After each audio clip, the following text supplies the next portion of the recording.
शिक्षक दिवस की आप सभी को हार्दिक शुभकामनाएं। आज का हमारा टॉपिक है जेम्स लैंग संवेग का सिद्धांत या James Lang theory of emotion. ठीक है, चलिए शुरू करते हैं।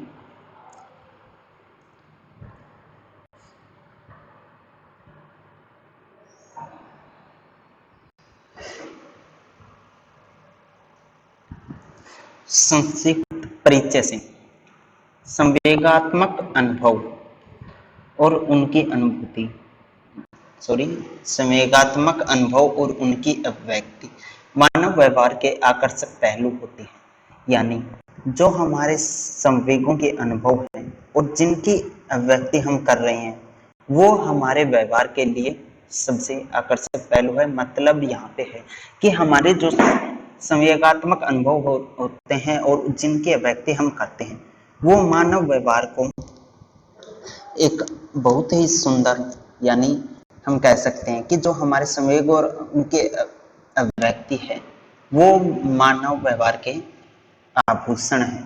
यानी मानव व्यवहार संवेगों के बिना कुछ भी नहीं है। मतलब बिना संवेगों के जीवन ऐसे स्मार्टफोन की तरह होता है जिसमें इंटरनेट कनेक्शन न हो।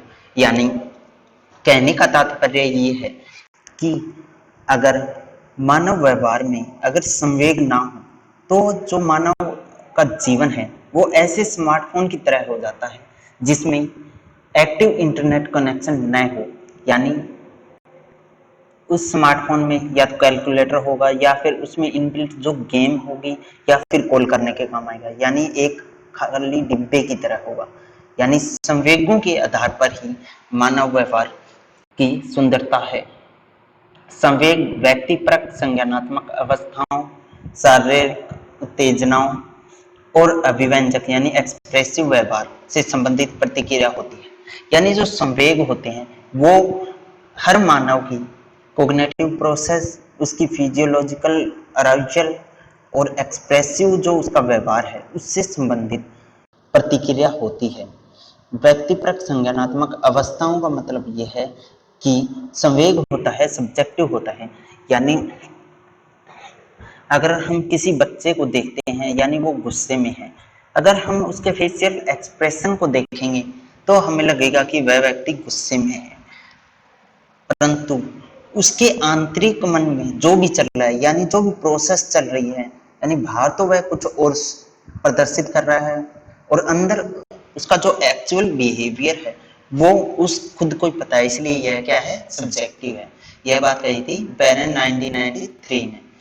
विलियम जेम्स 1884 यानी 1884 और कार्ल लेंज 1885, यानी ये जो दो व्यक्ति हैं, कौन कौन से, विलियम जेम्स और कार्ल लेंज, इन दोनों ने संवेगों के प्रति शुरुआती दृष्टिकोण, यानी इन दोनों ने संवेगों को परिभाषित किया था और इन दोनों के जो दृष्टिकोण थे वो आपस में मिलते थे। ये है विलियम जेम्स और ये है कार्ल, यानी इन दोनों ने क्या बनाया, जेम्स लैंग सिद्धांत। चलिए आगे।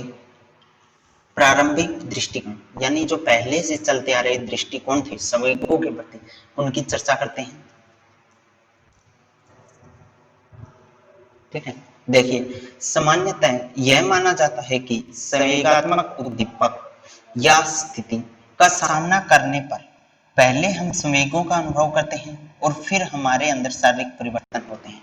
यानी पहले जो व्यक्ति थे वो क्या मानते थे कि अगर हमारे सामने कोई भी स्टिमुलस या फिर कोई ऐसी स्थिति आती है जिससे हमारे सामने यानी हमारे अंदर संवेगों का अनुभव होता और फिर हमारे जो शरीर के अंदर है वो परिवर्तन होता है। एग्जाम्पल के लिए देख लेते हैं कि यदि हमें कोई कोबरा दिखाई देता है तो पहले हमें डर का अनुभव होता है, फिर हम उससे बचने के लिए भागते हैं या फिर उससे लड़ने का फैसला करते हैं। अब एग्जाम्पल से देख लेते हैं, यानी इस बच्चे के सामने ये सांप आया तो पहले क्या मानते थे कि पहले जो डर है का अनुभव उसे हुआ और वह भाग गया, या दूसरे चित्र में देखते हैं कि पहले उसे इस सांप के से उससे लड़ने का जो संवेग है वो उसे अनुभव हुआ और वह लड़ने के लिए तैयार हो गया। यानी पहले की जो अवधारणा है, यानी पहले के जो दृष्टिकोण है, वे ये मानते थे कि हमारे सामने अगर कोई भी स्टिमुलस या फिर ऐसी कोई स्थिति आती है जिससे हमें संवेगों का अनुभव होता है, यानी जिससे हमें क्रोध का, डर का, भय का अनुभव होता है और उसके बाद ही हमारे अंदर शारीरिक परिवर्तन होते हैं। ये था प्रारंभिक दृष्टिकोण, यानी ये जेम्स लेंस का सिद्धांत नहीं है, बल्कि ये है कि पहले के जो लोग थे वो संवेगों को क्या मानते थे। ठीक है, अब देखते हैं आगे। इन दोनों सज्जनों ने इस अवधारणा को, यानी इस धारणा को चुनौती दी, यानी जो प्रारंभिक दृष्टिकोण था, यानी पहले से जो चलता आ रहा दृष्टिकोण था संवेगों के प्रति, इन दृष्टिकोण को इन दोनों ने, यानी विलियम जेम्स और कार्ल लेंज ने इसको चुनौती दी और एक और नया सिद्धांत प्रतिपादित किया, जिस सिद्धांत को हम जेम्स लेंज संवेगों का सिद्धांत के नाम से जानते हैं। यह है जो अभी तक बताया, ये जेम्स लेंज का सिद्धांत नहीं था, बल्कि जो प्राचीन काल से जो चलते आ रहे संवेगों के प्रति दृष्टिकोण थे उनका यहाँ पे मैंने जिक्र किया है या फिर उसकी हमने चर्चा की। अब बात करते हैं जेम्स लेंज सिद्धांत। ठीक है, देखिए पहले बताने से पहले मैं इसकी चर्चा करूँगा कि पहले क्या था कि जेम्स लेंज मानते थे कि अगर हमारे सामने कोई भी स्टिमुलस आता है तो फिर क्या होता है, उसके बाद स्पेसिफिक फिजियोलॉजिकल चेंज, यानी हमारे अंदर फिजियोलॉजिकल चेंज होते हैं। उसके बाद हम क्या करते हैं, उन फिजियोलॉजिकल चेंजेस का हम परसेप्शन करते हैं या फिर प्रत्यक्षण करते हैं। उसके बाद हम क्या करते हैं कि इमोशन, उस चेंजेस से कौन से इमोशन हमारे सामने आ रहे हैं उस इमोशन को एक्सपीरियंस करते हैं।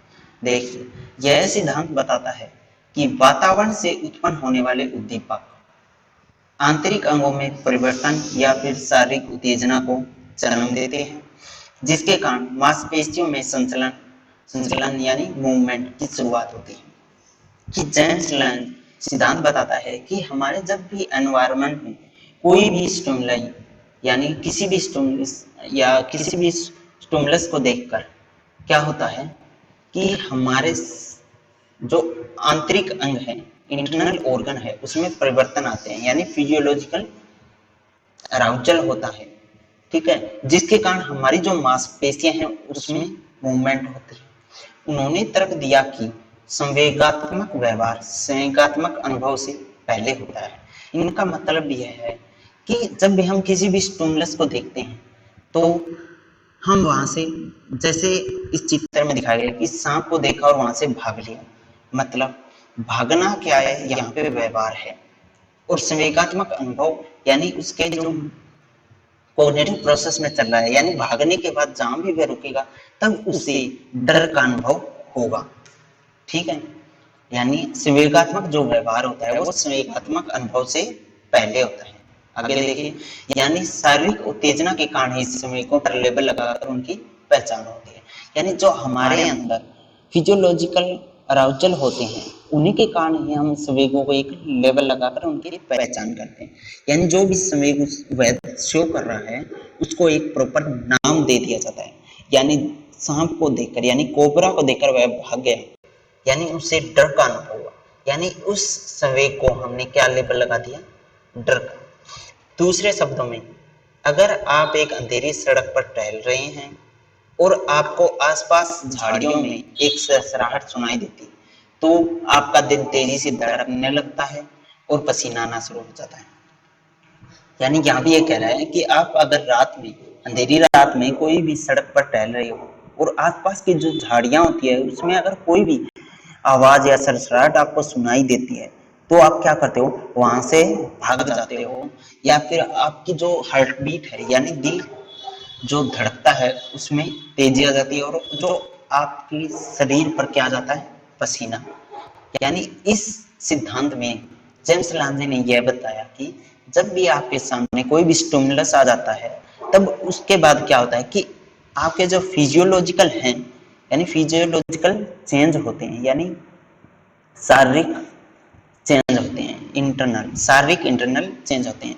फिर क्या करते हैं, उन चेंजेस को हम पहचानते हैं जिसके कारण हम अपने इमोशन को एक्सपीरियंस करते हैं।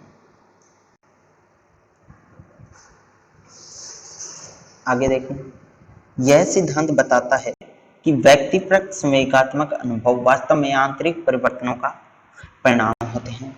यानी जो सब्जेक्टिव जो अपने अनुभव होते हैं वो हमारे इंटरनल जो चेंजेस होते हैं उन्हीं का परिणाम होते हैं। यानी जब हमारे अंदर इंटरनल चेंजेस होंगे तभी हम क्या करेंगे, संवेगों का अनुभव करेंगे। जेम्स ने कहा, हम खेद महसूस करते हैं क्योंकि हम रोते हैं, गुस्सा करते हैं क्योंकि हम प्रहार करते हैं, और डरते हैं क्योंकि हम कांपते हैं। ठीक है, इनका कहने का मतलब यहाँ है कि अगर हम किसी चीज पर प्रहार कर रहे हैं, यानी प्रहार करने के बाद हमें गुस्सा आता है, यानी हमारे गुस्से में क्या आती है, तीव्रता। यानी हमें जब भी गुस्सा आता है तो हम पहले प्रहार करते हैं, उसके बाद ही हमें गुस्सा आता है। यानी इसमें क्या होता है, इसमें होता है कि हम पहले कांपते हैं फिर हमें डर लगता है। इसमें हम पहले रोते हैं और फिर हम खेद महसूस करते हैं। इस सिद्धांत का चेहरे प्रतिक्रिया परिकल्पना यानी फेशियल फीडबैक हाइपोथेसिस पर किए गए अध्ययन के परिणामों ने समर्थन किया है। यानी जो जेम्स लेंज का सिद्धांत है, इस सिद्धांत का समर्थन एक चेहरे प्रतिक्रिया परिकल्पना सिद्धांत है। इसने भी यानी फेशियल फीडबैक हाइपोथेसिस ने भी इस सिद्धांत से जो भी हमारे सामने परिणाम आए थे उस परिणामों का समर्थन किया। आगे देखिए, चार्ल्स डार्विन 1898 यानी 1898 ने अपनी एक पुस्तक, यानी चार्ल्स डार्विन है 1898 में एक पुस्तक लिखी थी जिसका नाम है the expression of emotions in man and animals. ये इसकी किताब का नाम है, यानी इसकी पुस्तक का नाम है जो चार्ल्स डार्विन ने 1898 में दी थी। में चेहरे प्रतिक्रिया परिकल्पना की चर्चा की, यानी फेशियल फीडबैक हाइपोथेसिस की चर्चा चार्ल्स डार्विन ने अपनी पुस्तक the expression of emotions in man and animals में की है, जिसमें उन्होंने लिखा है कि किसी भी संवेग की अभिव्यक्ति उस संवेग के सांवेगिक अनुभव को बढ़ा देती है, जबकि उनका दमन इनके अनुभव को कमजोर कर देती है। मतलब यानी एक एग्जाम्पल से ले लेते हैं कि जब भी हमें खुशी का अनुभव होता है, यानी जब भी हमें हैप्पीनेस का अनुभव होता है, तो अगर हम उस खुशी को अपने फेशियल एक्सप्रेशन से अगर बाहर निकालते हैं तो जो हमारा सांवेगिक अनुभव है वो बढ़ जाता है, यानी जो हमारी खुशी है वो उससे दुगनी हो जाती है। अगर हम उसी खुशी को अगर अपने इंटरनल यानी अंदर ही अंदर रखें तो उस खुशी का अनुभव है वो हमें कमजोर दिखाई देता है। दूसरा एग्जांपल ले लेते हैं, यानी आपको गुस्सा आ रहा है, ठीक है, मतलब आपको गुस्सा आ रहा है और आप उस गुस्से को यानी उस क्रोध को अपने फेशियल एक्सप्रेशन से अगर बाहर निकालते हो तो उस गुस्से का जो अनुभव है वो बढ़ जाता है। अगर आप उस गुस्से को अंदर ही अंदर दबा लेते हो तो उस गुस्से का जो अनुभव है वो कमजोर पड़ जाता है। यही चार्ल्स डार्विन ने अपनी पुस्तक में लिखा था। आगे देखिए, यह सिद्धांत बताता है कि चेहरे के भाव सांवेगात्मक अनुभव को प्रभावित करते हैं। यानी जेम्स लेंज ने कहा था कि जो हमारे चेहरे के भाव है यानी जो हमारे फेशियल एक्सप्रेशन है वो हमारे इमोशनल एक्सपीरियंस को इफेक्ट करते हैं। दूसरे शब्दों में चेहरे की अभिव्यक्तियां मस्तिष्क को व्यक्त किए गए संवेग संबंधी प्रतिपुष्टि के बारे में सूचना प्रदान करती है। यानी जो हमारे चेहरे के एक्सप्रेशन है वो हमारे मस्तिष्क में व्यक्त करने वाले संवेग संबंधी जो मांसपेशियां हैं उनके द्वारा सूचनाओं का प्रदान करती है, जो सांवेगिक अनुभव को और तीव्रता प्रदान कर देता है। मतलब वही बात है, यानी अगर आप गुस्सा हैं और आपके फेशियल एक्सप्रेशन से आप गुस्सा शो कर रहे हैं तो मस्तिष्क क्या कर देता है, उस संवेग के जो अनुभव है, संवेग का जो अनुभव है, उसको तीव्रता प्रदान कर देता है। उदाहरण के लिए, यदि आप मुस्कुराते हैं तो हमें, यानी यदि हम मुस्कुराते हैं तो हमें खुशी का अनुभव होगा। यानी अगर आप किसी शीशे के सामने या फिर किसी आईने के सामने खड़े होकर मुस्कुराते हो तो आपका जो खुशी का अनुभव है वो क्या होगा, बढ़ जाएगा। अगर हम थ्योरी चलाते हैं, यानी अगर हम फ्रॉनिंग करते हैं तो हमें आश्चर्य का अनुभव होगा। यानी अगर हम किसी शीशे के सामने अपने फेशियल एक्सप्रेशन को जाहिर कर देते हैं तो उस एक्सप्रेशन यानी उस अनुभव की, यानी उस सांवेगिक अनुभव जो है उसकी तीव्रता बढ़ जाती है। प्रमुख प्रभाव, विशेष घटना या विशेष उद्दीपक, यानी विशेष घटना या उद्दीपक विशेष रूप से शारीरिक परिवर्तन को क्रियाशील करते हैं और इन परिवर्तनों का व्यक्ति प्रत्यक्षण करते हैं, जिसके फलस्वरूप संवेगों का अनुभव होता है। यानी जब भी हमारे सामने कोई भी स्पेसिफिक स्टिमुलस या फिर कोई स्पेसिफिक घटना होती है, उस घटना के कारण हमारे शरीर के अंदर क्या होते हैं, जो चेंज होते हैं वो एक्टिव हो जाते हैं और इन शारीरिक परिवर्तनों को हम क्या करते हैं, इन शारीरिक परिवर्तनों का हम प्रत्यक्षण करते हैं, यानी इन शारीरिक परिवर्तनों का हम परसेप्शन करते हैं और इन्हीं परसेप्शन के आधार पर हमें संवेगों का अनुभव होता है। देखिए इस चित्र में, यानी अगर आपके सामने सांड आता है और सांड आपको मारने के लिए दौड़ता है तो क्या होगा, यानी जब सांड आता है वो क्या होगा, एक विशेष घटना या फिर एक विशेष उद्दीपक होगा। उसे देखकर हमारे शरीर के अंदर परिवर्तन होंगे, जैसे हमारे दिल की धड़कन में वृद्धि होगी, हमारा ब्लड प्रेशर हाई होगा और हमें पसीना आने लगेगा। इस पसीने को हम, या फिर इस इन तीनों चीजों में जो परिवर्तन हुए हैं, इन परिवर्तनों को हम अगर प्रत्यक्षण करते हैं तो क्या होता है, हमें संवेगों का अनुभव होता है। मतलब इन तीनों चीजों का अगर हम प्रत्यक्षण करते हैं तो हमें क्या हुआ, यहाँ पे डर का अनुभव हुआ और हम भाग गए। ठीक है, ये था जेम्स लेंस संवेग का सिद्धांत।